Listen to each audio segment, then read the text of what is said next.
Hi there, and welcome to another installation of Vendor Voices with Kathy Zimmerman. Today, we are coming to you from Summit Body Works right down on the floor. Oh my gosh, so exciting. Hi, ladies. Hello. Hi, Kathy. How are you? Hey, I'm really good today. I want to take just a second and thank Summit Body Works for all that they do for ABOS, all their support, their answering of questions, everything they do for our members. We are so grateful to have you and so appreciate everything that you do for us. Thank you. We're happy to be part of the association because we love books. Tara and I are avid readers, and we went through our employees and asked them to donate any books that they have so we could use for one of our stock units that we were building. And we've spent a lot of time going through the books that have been donated, and I'm not going to be embarrassed to say that we've taken quite a few because we're going to read a few. We'll put them back, but we've got a lot of avid readers here, so to be part of ABOS. That's excellent. So let me introduce each of you to everybody.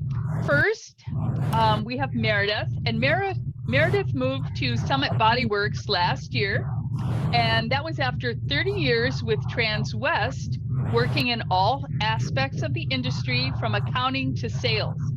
Taking over the manufacturing facilities during the pandemic has been a real challenge, yet a very rewarding experience. And then we have Tara, who joined the Summit team back in November and dove right into specialty division sales. She moved there from North Dakota, where she was a behaviorist in the school system. All right, ladies, now that we know a little bit about you, let's learn a little bit about Summit. So tell me, what is Summit Body Works? Summit Body Works is a little manufacturing company located just north of Denver. We have two facilities here. They're about 80,000 square feet each.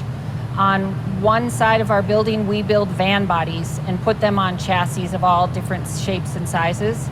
And over in the building on the shop floor that we are right now is the upfit side, where we turn these chassis and shells into library trucks, mobile medical units. We're building some blood mobiles behind us, tool trucks, and our own line of Antero RVs.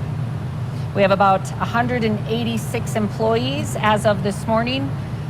I wish I could say I had over 200 because I'm searching constantly for another 25 people, but they're elusive right now. You know, I think you joined the ranks of everybody that's looking for additional help for sure. So if you had to sum it up, oh, did you get that? Sum it up, haha. So if you could just tell us, what does Summit do that sets them apart from everybody else in the industry? I'd say what sets us apart is it's Tara and I. We're sure here, but oh, absolutely. We're a one-stop shop. We start with the chassis. We have a great line of chassis suppliers from Transwest through the Freightliner line, Mercedes line, Ford line, Newmar, Winnebago. So we've got a bigger connection to getting our hands on chassis to build these units into. If we get you a straight chassis and have to build a box, we do that next door. It's all done in-house. We do all of the upfitting here. We have our own upholstery shop here, and we have a graphics company. So we finish it out from start to finish, and not everybody's able to do that. All right. So let's say I come to Denver and I want to come tour the facility. Is that possible? Absolutely. We are located about 20 miles north of Denver. You're welcome to come at any time. Excellent. Our shop is open. The only thing you have to do is have closed-toed shoes and safety glasses, and we'll provide the glasses, but not the shoes. Well, there we go. There we go. That's really, really nice that somebody could just drop by and get to tour. You know, I've never toured a facility like that. So what kinds of things, if we were to walk around on the floor, what kind of things would we see? Lots of hard workers. Lots of hard workers. for sure. Our shop is open from 6 to 2:30, so it's starting to wind down right now. So that's why it's getting a little bit quiet. We've got a variety of builds in the bay and a variety of different chassis. Behind us is a MT55 Freightliner step van that's actually being built into a library unit. Next to us are Freightliner M2s that are being built into Bloodmobiles, and that's with a box that we built next door. To my left, which I don't think you can see, is a Winnebago chassis that we're turning into a mobile medical unit. And then further down the bay, we've got things built on a Sprinters with 16-foot bodies. So we can show you our smallest unit all the way to the biggest unit that we build. You can meet everybody that's here. You can sit and talk to the engineers. You can go through the materials. You can see the things going on in the wood shop. We don't have anything to hide when we've got to show you that we've got a quality build. And I'm happy to show off this shop because we are proud of it. It's a nice, clean shop, and we've got state-of-the-art technology in all of our components that we have here. I was just going to say, that is an amazingly clean shop. Oh my gosh. Yep, we like it clean. We like clean, yeah. We like clean. We do get Like told clean. a lot too, Yep. so that's great. That's good. So, right now with supply and demand and supply chains the way they are, what kind of lead time could somebody have if they're looking to purchase a bookmobile? A lot of that depends on the chassis, the platform that you're going to start with. We are proud of the fact right now that we have been able to dig our way out of the COVID delays that were caused over the last 2 years that, remember, we're just going to last 2 weeks when we were all going to shut down for 2 weeks and this would be over. We're finally getting our schedule caught up to the fact that if you signed on a bookmobile today, we can tell you when we can get you into the schedule. And unlike some of the other builders, I do have a little bit of reserved if chassis sitting out in the back parking lot. So I have the foundation to go start a unit the minute we have availability in the shop. The lead time depends a lot on the end user. If it takes them too long to sign off on their colors and sign off on their design, that just delays you getting into the production bay. We've got to have all of those pieces into play to get it scheduled and give you a good lead time of when we know it will be done. Once it gets into the bay, it takes us about 6 to 8 weeks depending on the size of the unit. So let's say you called Tara today and we decided on your vehicle in a week. We were record time. Your deposit then would put you on the schedule, and right now availability for the specialty bay is starting the builds about the first week of February. Excellent. Okay, that doesn't sound too bad. I don't think I it think sounds. yeah. I don't think it Pretty sounds too fast. bad. No, that doesn't sound bad at all. So, a lot of times when libraries are looking to purchase a new vehicle for their fleet, they have something that, they're looking to get rid of. Do you do anything with used inventory, or do you do refurbs at all? Unfortunately, we do not. We do not sell any used vehicles or do any refurbs at this time. Okay. But we do sell some amazing new ones. Well, of course, exactly. All right. So, I know every vehicle is custom to who is building it, but is there like an average cost? Like, you could say, well, an average kind of bookmobile is going to cost X number of dollars. Is there a way to just say that?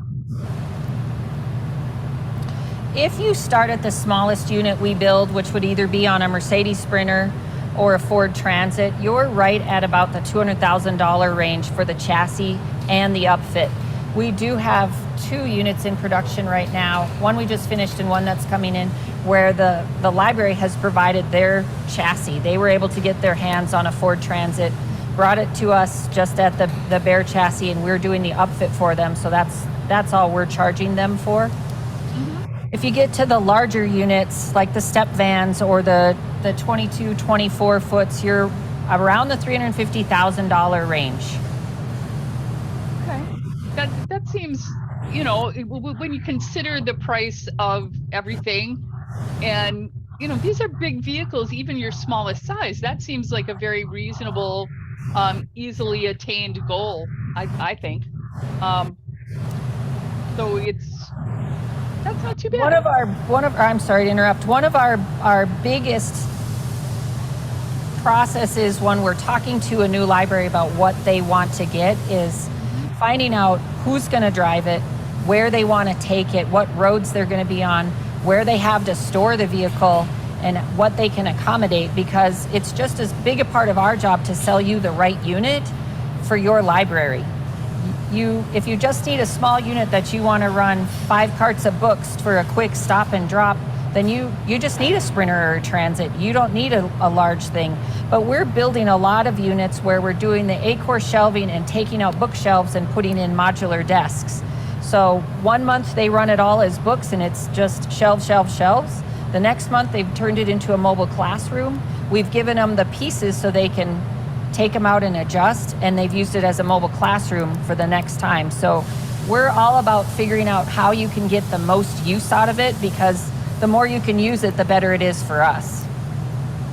Oh, that sounds really amazing. That you could have a multi-purpose vehicle, and as long as you have room where you are to store the pieces you're not using, you can just interchange. Oh my gosh, that seems like a whole new trend of stuff. We have a lot of people calling now for the mobile classroom. Right. Okay. Yeah, it seems more and more the bookmobiles are going out to do more than just drop books. So being able to have a classroom where you could teach this or talk about that would be just a wonderful thing to have, for sure. Are you? Well, and that's where we're adding, the large exterior screens, and we've got multiple points for internet hookup and Wi-Fi and more power. So each desk has its own power place, because they're doing a lot of multi-purpose units and a lot more classrooms. Sure. Yeah, those outside screens are amazing. Now, those are waterproof and weatherproof, aren't they? They're water resistant and weather resistant. The lid will open up and provide, obviously we don't want you to have your screen on there if you're in a monsoon. Oh no. But they're meant to handle the sun and the heat, and if they get splashed, they're not going to be like your regular interior TV. Mm-hmm. So they do some safeguards on them so that they can fend themselves from the elements. Sure. So what kind of, as you're talking to people and you're doing all these new upfits, what kind of trends are you seeing in vehicles? What kind of trends? What kind of trends?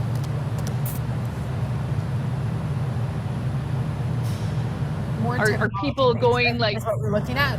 Like lots of people are wanting to add, like the more electronics, more fancy lighting, more of a showstopper. They want a glitzy bookmobile with LED light insides and colors that change, and bubble machines, they can attract attention when they're coming in the neighborhoods. Oh my gosh, bubble machines, how fun. Right. Yeah. All right. So do you offer any kind of green options at Summit? I'm going to have Tara answer this. She's lost her earpiece connection, but she's asking, what do we have for green options? Green options. We have a variety of green options that we can offer you, from solar panels. We also have the Volta system and an Odine system that we can install in your bookmobile to help you go green. Right. We actually have a chassis in stock.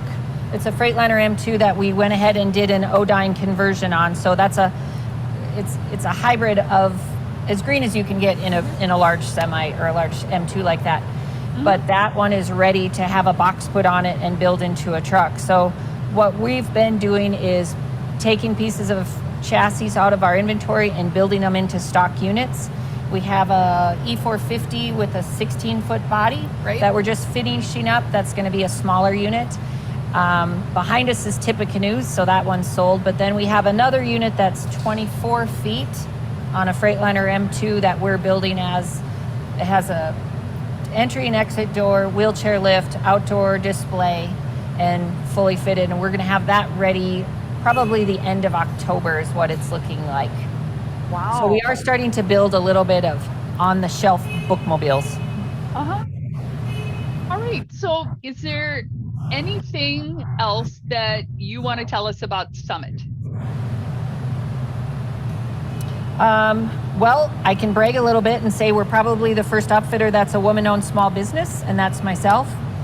So that sets us apart from everybody else. Pat on the back. Thanks, Tara. Excellent. We're really paying attention to quality. We want these trucks to be perfect. We want the bodies to be perfect. We want the interiors to be perfect. We're very nitpicky about what we send out there, and we don't want to hear back from the libraries once they get them. We want them to be working great. So we've really amped up our quality control and how we go through it. We're building a video library system that will go through that specific unit, and we break down each component and show you, here's how you run your Volta, and that's its own video. Here's how you run your air conditioners and different things like that, so that the users can, they're gonna change, the driver's gonna change, the people in the library are gonna change, so they have this reference system to go back to years from now. We're building a more comprehensive warranty book. We're asking the questions of what a new person to the mobile is gonna need to know, so that we can make some cards and just make cheat sheets, if you will, so that they can operate it from person to person. We want to make it user friendly and easier for the end user to do, and that's one thing that we've really been working on for the last few months. That sounds very amazing to know that, you know, I'm just coming into my library and this vehicle I really don't know, and there'll be a video I can watch for everything, or, you know, it's been delivered and it's, you know, 3 days later, and now I'm over the excitement and the no brain moment. You forgot it all. Yeah, Yes. I've forgotten it all. Yes. And now I can go back. That I think for a lot of us would just be amazing. I've had my vehicle for 10 years and there are still things that I go, wow, wonder where that is in the owner's manual. And how nice it would be to have that video. Right. Yeah. Okay. Right, Well- and that's basically what we made. Is here's when you get to your book show, where do you want to set up? Here's a checklist, 1 through 10 of what you do when you stop and park, and then in reverse, when you want to button it all up and drive away, here's a little checklist so you can go around. So you make sure your awning's in, your steps are in, you've unplugged a cord, you've put everything back, you've locked everything that needs to be, so you can prevent accidents or injuries to you or the vehicle. Oh, sure. Sure. You know, you hear all kinds of horror stories about awnings ripping off and steps finding their way into other places. Yeah. Awnings sure. and steps are The first to go. For sure. Well, Yeah. I would like to thank the two of you for your time today. This has been absolutely a wonderful talk. I am looking forward to seeing you in 66 days in Arizona. 66 days till conference. We unfortunately aren't going to be able to be in Arizona because my cohort here needs to have her knee replaced. Oh no. So we're waiting to see when her surgery date is going to be, Sure. and it's going to be right around the book show. Well, So we'll if send you things best change and we wishes. can get there, we will. Sure. We'll send you best wishes anyway. Thank you again for all that you do for us. And it was a Thank you pleasure again. talking to the two of you. Thank you. Bye.